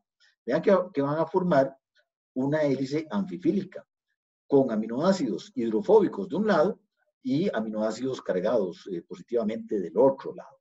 Entonces, muchas veces cuando tenemos ese tipo de secuencias por estrategias bioinformáticas, no es tan fácil predecirlas. ¿Por qué? Porque no es una secuencia en particular, ¿verdad? No es el mismo tipo de aminoácido siempre, pero lo que es importante es que formen esta estructura, una alfa hélice, con aminoácidos de ciertas características físico-químicas de un lado y otras características físico-químicas del otro lado. Eso va a corresponder a lo que va a ser reconocido por los receptores y los sistemas de translocación que utilizan las mitocondrias para el ingreso de las proteínas al interior de las mismas. Muy bien. ¿Qué tipo de translocadores vamos a tener? Vean que vamos a tener en la membrana externa, vamos a tener este complejo que es el complejo TOM. ¿Ok? Y vamos a tener en la membrana interna estos dos complejos que son los complejos TIM. Entonces tenemos los TOM para la membrana externa y los TIM para la membrana interna. ¿Ok? Los TOM sirven para tomar las proteínas del exterior, vamos a llamar el exterior el citoplasma, y comenzar el proceso de translocación. ¿Ok? Entonces una proteína puede comenzar a translocarse por el complejo TOM Y si es una proteína cuya localización final va a ser que sea una proteína de membrana externa, este canal de translocación se lo va a pasar a este otro complejo, que es el complejo SAM, y el complejo SAM se va a encargar de insertarla en la membrana. Entonces, una proteína mitocondrial insertada en la membrana externa ingresa por TOM y es insertada en la membrana por SAM. Y esto ya parece un trabalenguas, ¿verdad? Así se los voy a preguntar en el examen. Un pareo con todos los acrónimos, a ver si se lo saben. ¿Ok? Ahora, una proteína que va a ser una proteína, por ejemplo, de membrana interna, ingresa por TOM, no se pasa a este complejo, sino que pasa al complejo TIM, el complejo TIM la pasa adentro y después se la pasa a este complejo que la inserta en la membrana. ¿Ok? Una proteína de matriz entra por TOM, pasa por TIM y luego se libera totalmente en el interior de la matriz. ¿Entienden? Entonces, dependiendo de las señales que codifique cada proteína, así vamos a tener el proceso final y la localización final donde va a terminar. Si tiene señal para TOM y para TIM y después se libera en el interior, es una proteína de matriz. Si tiene solo una señal de TOM y otra para que lo reconozca este complejo, va a quedar en la membrana externa. Igual si es reconocida por TOM, por TIM y luego por este complejo, queda en la membrana interna. Entonces, las secuencias señales son las que van a estar dirigiendo todo el proceso. Eso es importante. ¿Ok?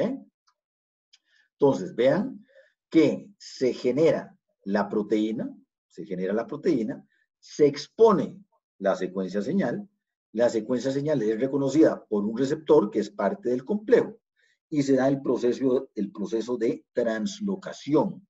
Aquí tenemos ejemplificado una proteína que tiene una secuencia señal tanto para TOM como para TIM. Entonces, primero se trasloca por acá, luego se trasloca por este, y luego ingresa a la matriz.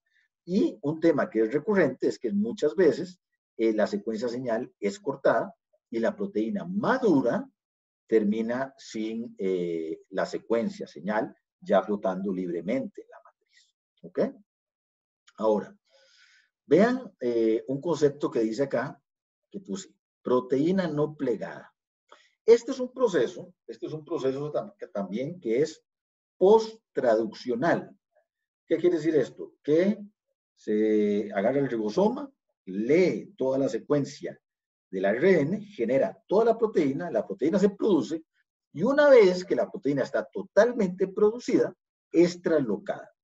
Pero la proteína se trasloca, vean que como es un traslocador, no es un poro grande, no es una compuerta como el poro nuclear, donde toda la proteína plegada e incluso complejos enormes de proteínas con ARNs pueden ingresar. No, aquí es un translocador, que es un canal muy pequeño. Aquí la proteína tiene que pasar de forma no plegada.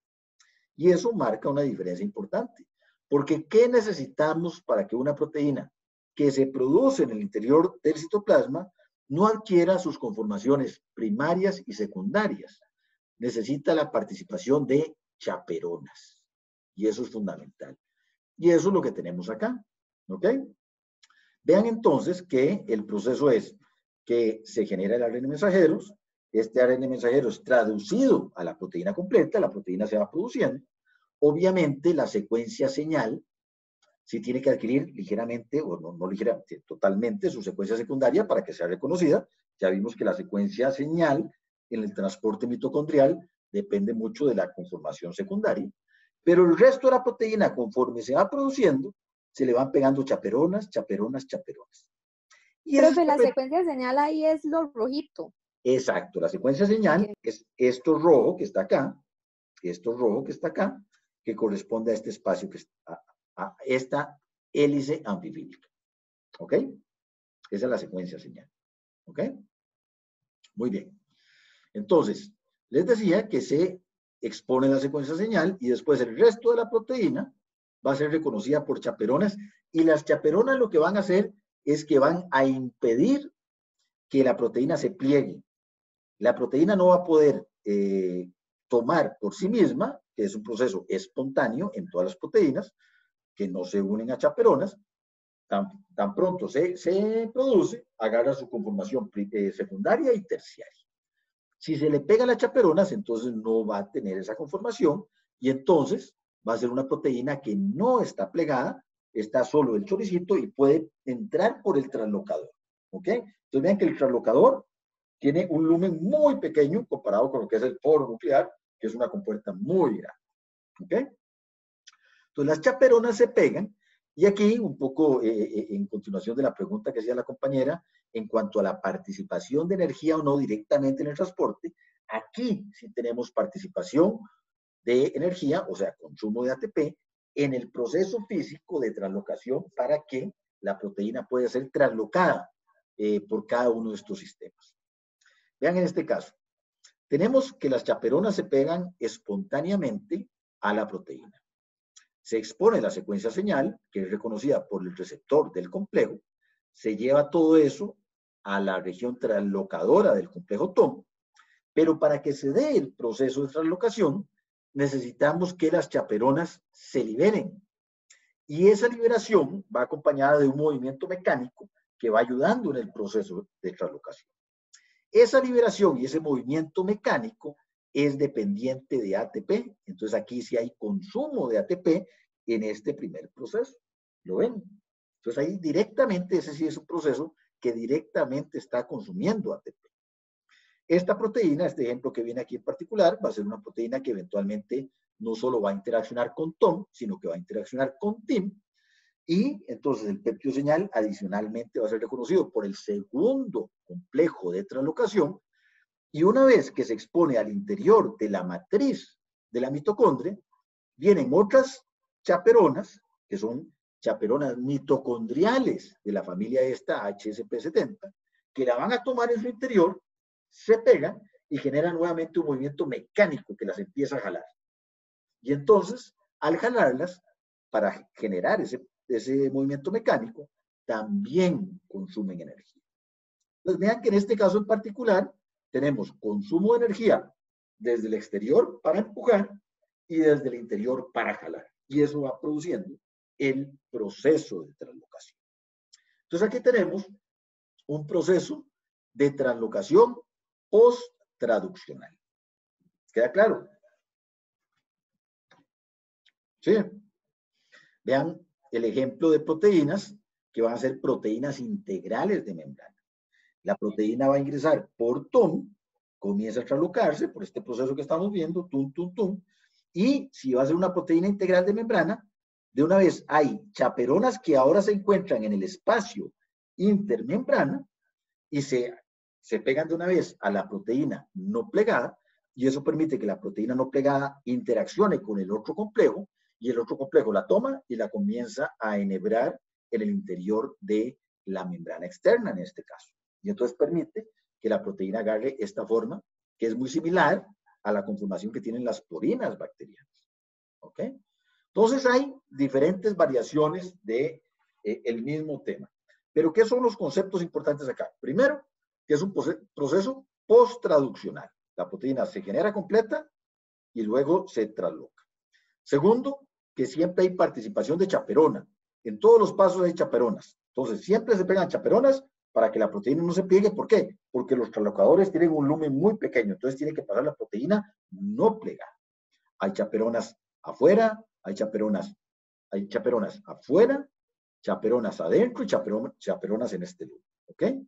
Y dependiendo con los componentes que interaccionan, así va a ser la localización final, ya sea membrana externa, membrana interna, matriz o lumen entre las dos membranas.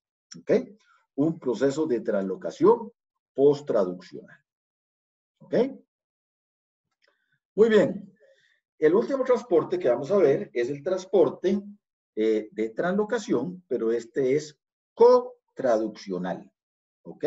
En este caso vamos a tener que la proteína conforme se va produciendo, se va translocando. Entonces, no es por compuerta, es por translocador, en eso se parece al transporte mitocondrial, pero a diferencia del transporte mitocondrial, no es post-traduccional, no hay participación de chaperonas, sino que la proteína conforme se va produciendo, se va translocando.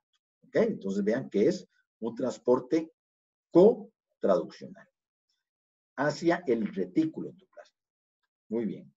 ¿Cómo sucede el transporte al retículo endoplásmico? Bueno, vamos a tener que el proceso nuevamente inicia en el citoplasma. Bueno, recordemos que se generó un ARN mensajero a nivel nuclear, ese ARN mensajero fue exportado al citoplasma y en el citoplasma va a ser reconocido por el ribosoma.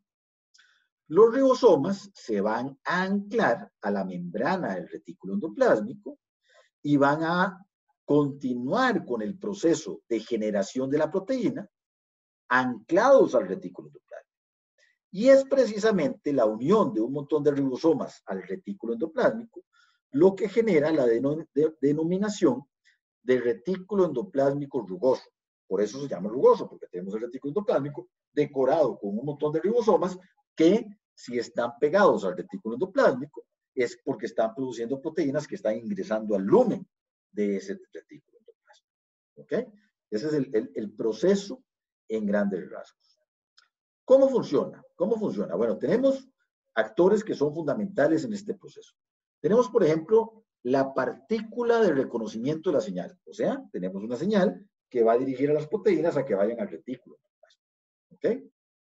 Esta partícula de reconocimiento de señal es fundamental. ¿Por qué? Vean que esta es lo que se llama una ribonucleoproteína.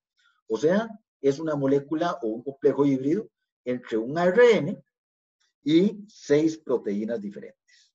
Es una ribonucleoproteína. Y esa ribonucleoproteína tiene regiones funcionales diferentes. Véanlo acá. Tiene esta región, que es la región que se encarga de reconocer al péptido señal. ¿Ok? Y tiene esta región acá, que se encarga de unirse al ribosoma y detener la actividad del ribosoma. Entonces es una molécula o es un complejo multimolecular polifuncional, con 2 funciones diferentes. En una región une al péptido señal y en otra región tiene una molécula que interacciona con el ribosoma y lo detiene. ¿Para qué? ¿Para qué lo detiene? Bueno, para lo siguiente. Entonces, tenemos un ARN mensajero. Ese ARN mensajero está en el citoplasma, es reconocido por el ribosoma en el citoplasma, el ribosoma lo reconoce y comienza con el proceso de traducción. Comienza a producir la proteína. Entonces, comienza a producir la proteína y de repente lo que se expone es la secuencia señal, una secuencia particular que es una secuencia de importación al retículo endoplásmico. Entonces, apenas se expone esa secuencia, la partícula de reconocimiento de señal la reconoce por esta región que estamos viendo acá, reconoce esa secuencia y se pega a la secuencia. Y al pegarse a la secuencia, vean que esta parte de la partícula de reconocimiento de la señal queda en proximidad con el ribosoma, se le pega al ribosoma y detiene el proceso de traducción. Entonces, el ribosoma, mientras la partícula de reconocimiento de señal esté pegado al ribosoma, no va a seguir produciendo la proteína. Resulta que en la membrana del retículo endoplásmico va a estar anclado un receptor, que es el receptor de la partícula de reconocimiento de la señal. Entonces, vean que es realmente polifuncional, porque por este lado reconoce la secuencia señal, por este lado detiene al ribosoma y por este lado reconoce un receptor. Entonces, se encarga de llevar todo esto y lo asocia a la región citoplasmática de la membrana del retículo endoplasmático.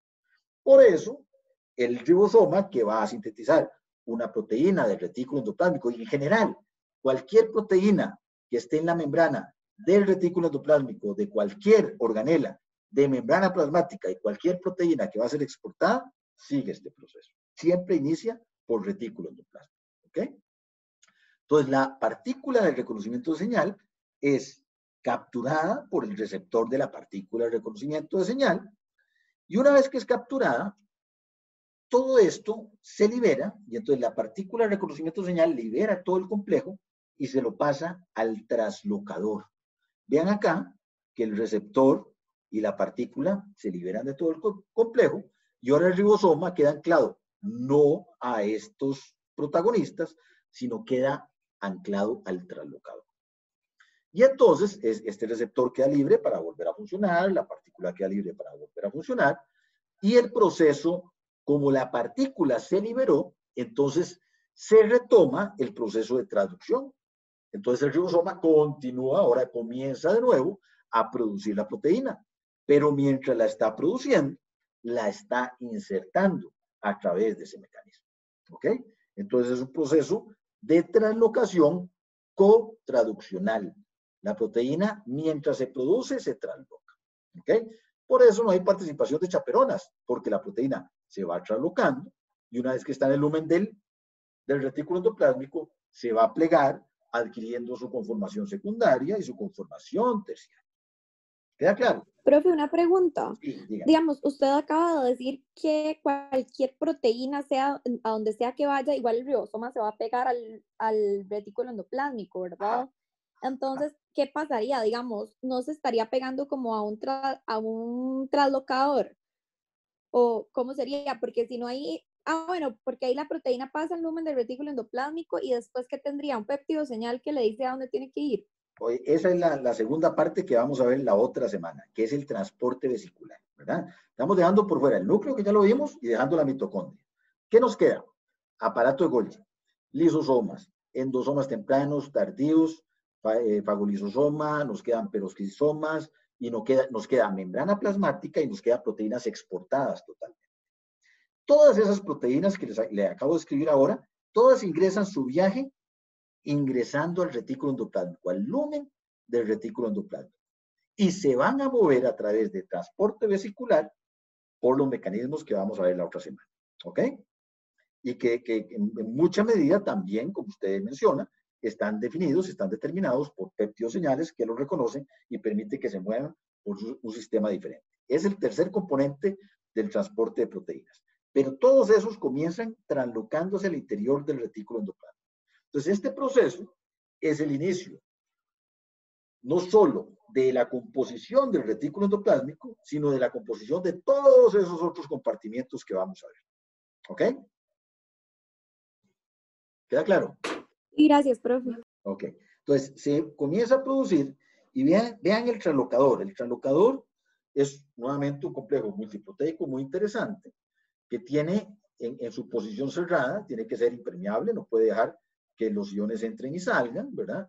Pero en su posición abierta tiene una localización para el peptidoseñal y tiene una localización central en el interior del translocador para que la cadena polipeptídica vaya ingresando.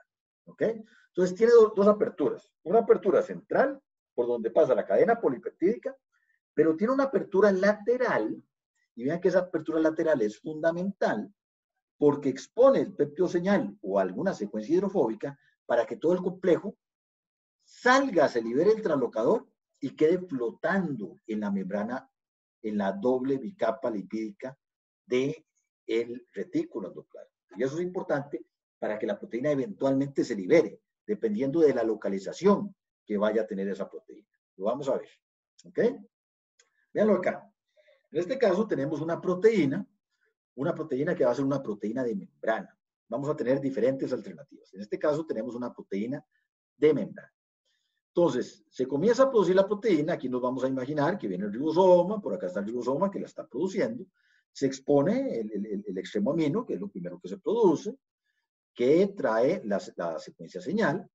Esto es reconocido por todo aquel sistema que les mencioné, pero vamos a ver la parte final, y esto se une al translocador.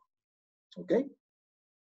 Una vez que se une al translocador, en esta segunda posición, entonces el ribosoma continúa con el proceso de translocación, sigue produciendo la proteína y la sigue metiendo por el lumen. Entonces comienza a translocar. Vean acá que está representado en amarillo una secuencia, y esto es lo que corresponde a una secuencia stop. Entonces, cuando esta secuencia stop llega al nivel del translocador, es una secuencia stop, una secuencia de detenimiento, no de la traducción. El ribosoma va a seguir produciendo la proteína. Es una secuencia que para la translocación. Entonces ya el polipéptido va a dejar de seguirse translocando. Y entonces el ribosoma, ustedes se lo pueden imaginar, visto desde lejos, parece que está pegado todavía físicamente al retículo endoplásmico.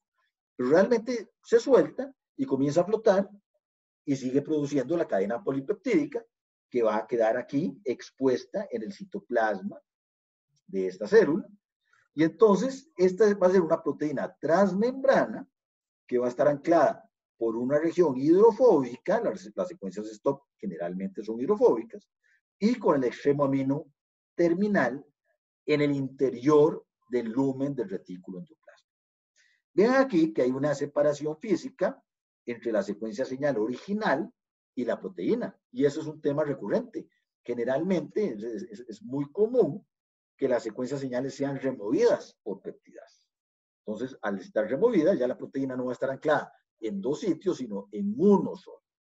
Ahora, puede ser que se generen algunas proteínas en las cuales esa señal no está, y entonces la proteína queda anclada en dos sitios o más, como vamos a ver. Pero queda claro. Entonces, en este caso, es una proteína que quedó en la membrana. Si esta proteína no hubiera tenido esta señal stop, entonces se pega al translocador, se trasloca toda la proteína, se corta la secuencia señal y la proteína queda libre en el lumen del retículo endoplasmático. Entonces sería una proteína de lumen, no una proteína integral de membrana. ¿Queda claro? Entonces tenemos variaciones, de diferentes variaciones del mismo tema. Dígame. Esa proteína que queda ahí, integral de la membrana, digamos, ella iba pasando por un translocador, ¿verdad? Ajá. ¿Y qué pasa con el translocador entonces? ¿Se mueve, se quita o Okay. cómo? Porque iba pasando por ahí. Exactamente. Entonces, ¿qué es lo que sucede? ¿Qué es lo que sucede? La proteína el translocador sirve durante el proceso de síntesis. Entonces, se une al peptido señal para que comience el proceso y se trasloca por acá. En el momento que se detiene la traslocación, vean este translocador cómo se abre. Y cuando se abre, todo esto sale y queda flotando en la membrana y el translocador se cierra y queda listo para otro ciclo de translocación. ¿Ok? Entonces, siempre que se alcanza esta secuencia stop, todo este complejo, toda la proteína, por esta región lateral sale y ya queda flotando en la doble bicapa lipídica que conforma la cobertura del retículo endoplasmático. No sé si queda claro. Ok, sí, entonces digamos, lo que se mueve es la proteína. Ya, exactamente. Ahora, el translocador tiene que abrirse para que la proteína salga. ¿Ok? Entonces, veámoslo así. Mientras el translocador esté translocando, la proteína va a estar ahí pegada. Cuando para el proceso de translocación, se abre y se libera la proteína. Y ya la proteína, dependiendo de las señales que tenga, va a quedar o en el lumen del retículo endoplásmico o en la membrana del retículo endoplásmico. Esas son las opciones que tiene la proteína. ¿Ok? Ahora, que quede en el lumen del retículo endoplásmico o que quede en la membrana del retículo endoplásmico no quiere decir que va a ser una proteína del retículo endoplásmico de membrana o de lumen. Porque, como vamos a ver la otra semana y como preguntó la compañera, hay una vasta cantidad de proteínas que van a diferentes localizaciones. Si es una proteína de membrana, perfectamente es una proteína cuya localización final puede ser la membrana plasmática de la célula, o puede ser una proteína membrana del lisosoma, o puede ser una proteína de membrana de un endosoma, qué sé yo. Igual si es una proteína de lumen. Este es el inicio del viaje. Habrán algunas que sí se quedan en el retículo endoplasmático. Y son proteínas típicamente retículo endoplasmático. ¿Ok? Vean que depende de cómo se pegue la secuencia señal, no necesariamente va a estar siempre en el extremo N terminal. Se puede comenzar a formar la proteína y de repente en medio de la proteína aparece la secuencia señal. Entonces el ribosoma está flotando en el citoplasma. Reconoce el ARN mensajero y comienza a producir la proteína. Y de repente sale en medio de la proteína una secuencia señal. Entonces ya participa la SRP, el receptor de la SRP, se detiene la traducción, todo eso se va al retículo endoplásmico y ya se ancla el proceso a la traducción. Y comienza a sintetizarse la proteína y podemos tener proteínas que queden con el extremo amino de un lado, del lado del citosol, y el extremo carboxilo del otro, o a la inversa, dependiendo de cómo comience el proceso, cómo se acomode el péptido señal. En el caso de una proteína que atraviesa una vez la membrana. En este caso, vean que el péptido señal no se está cortando. Son proteínas integrales de membrana, en la cual la región hidrofóbica es el mismo péptido señal. ¿Ok? O podemos tener escenarios todavía más interesantes en el cual tenemos 2 o más sitios de inserción de la proteína a la membrana. Vean en este caso en particular, la secuencia señal no está en el extremo amino terminal. Comienza a producirse la proteína, tun, tun, tun, tun, tun, y de repente aparece el péptido señal. Lo reconoce la SRP, el receptor de la SRP, se va al translocador y entonces se pega al translocador y procede el proceso de translocación. Entonces el ribosoma sigue produciendo la proteína hasta que aparece, ¿qué? Una señal de stop. En el momento que la señal de stop llega a estar en contacto con el translocador se abre y entonces la proteína queda flotando en la bicapa lipídica y queda anclada en esa bicapa lipídica por 2 regiones de aminoácidos hidrofóbicos que están formando alfa hélices en el interior de esa bicapa lipídica.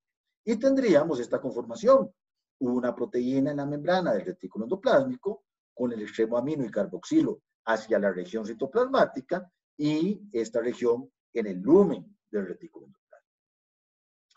Por ejemplo, si esta proteína fuera eventualmente a ser una proteína integral de membrana, entonces se va a formar una vesícula que va a viajar, se va a fusionar con la membrana plasmática y esta proteína va a quedar como una proteína integral de membrana.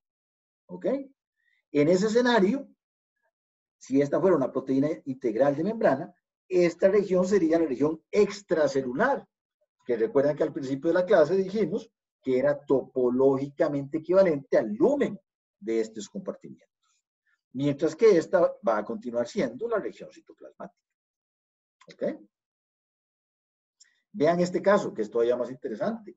Proteínas que pasan varias veces la membrana.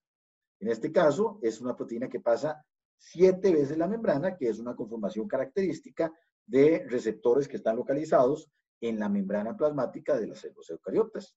¿Ok?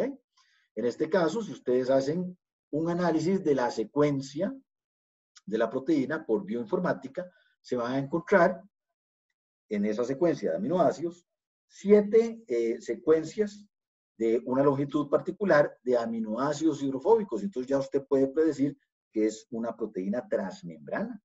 Profe, sí, dígame. Con esa proteína, digamos, eso se va a sintetizar como todo en el retículo endoplásmico, ¿verdad? Pero entonces el péptido señal que tiene esa proteína o los péptidos señales que tiene, o sea, están como codificados para que vaya hacia la membrana, ¿verdad? Por eso es que no se queda en el lumen del retículo, en la membrana del retículo, sino que va a salir y se va a ir a la membrana celular, digamos. Exactamente, eso nuevamente acoplado al transporte vesicular que vamos a ver la otra semana. O sea, aquí estamos viendo nada más cómo queda en la membrana del retículo endoplásmico, pero el destino final va a ser la membrana plasmática en muchos casos. Por ejemplo, estos receptores, muchos de ellos van a culminar en la membrana plasmática. ¿Por qué? Porque va a comenzar el transporte vesicular. Entonces, usted tiene el retículo endoplásmico, la proteína queda en la membrana del retículo endoplásmico, y luego se genera una vacuola, y esa vacuola se lleva esa proteína, se fusiona con la membrana plasmática, y entonces la proteína queda en la membrana plasmática. Ah, ok, es como si le quitara, o sea, eso sí se va digamos, como a colocar en la membrana del retículo endoplásmico, pero después es como si le cortara un pedacito, digamos, la vacuola es como si le cortara un pedacito a ese retículo para llevárselo a la membrana, a la membrana plasmática. Exactamente. Ahí tengo una pizarrita, si quiere ahora, cuando termino la clase, dejo de compartir la presentación y trato de representarlo con dibujos, a ver si queda más claro. Gracias, profe, sí. Con mucho gusto. Entonces, vean en este caso, vean qué interesante en este caso. Tenemos 7 regiones transmembrana. ¿Qué sucedió acá? El ARN mensajero se pegó al ribosoma y el ribosoma comenzó a producir la proteína. Salió este péptido señal. Y entonces, ¡pum!, llegó y se ancló a la membrana.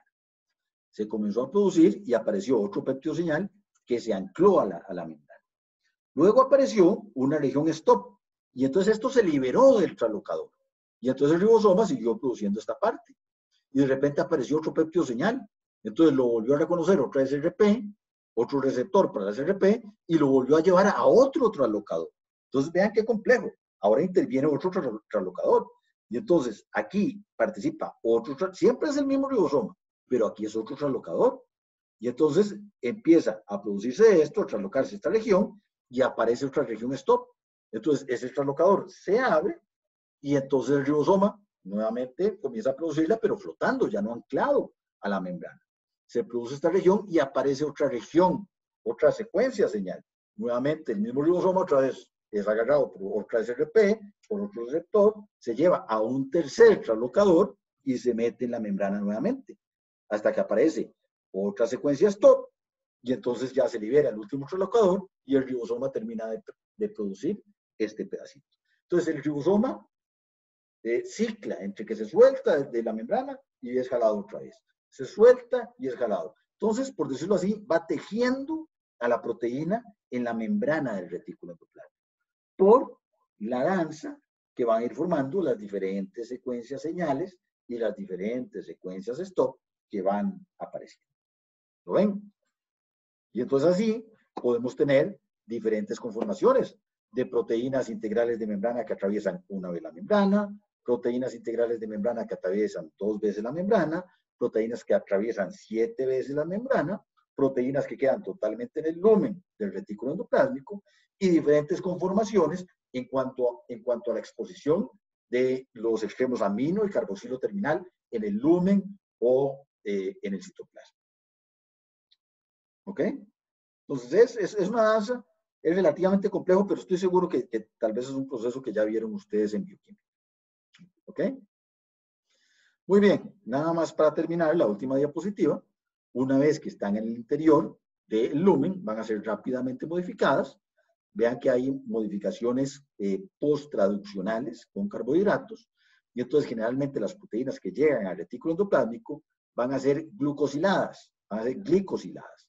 Entonces tenemos este complejo, de este oligosacárido conformado por N-acetilglicosamina, manosa y glucosa, que va a estar localizado unido a un lípido en la región del lumen del retículo endoplasmático, y tan pronto la proteína es expuesta al lumen, este complejo, esta enzima va a tomar este oligosacárido y se lo va a pegar covalentemente a este residuo, a este aminoácido, y entonces va a estar glicosilado.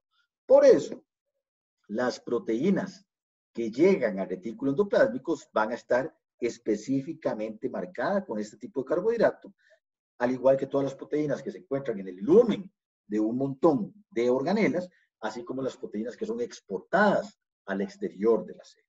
Entonces, hay que tener claro, que son conceptos que ustedes ya vieron en bioquímica, las modificaciones por carbohidratos que son post-traduccionales.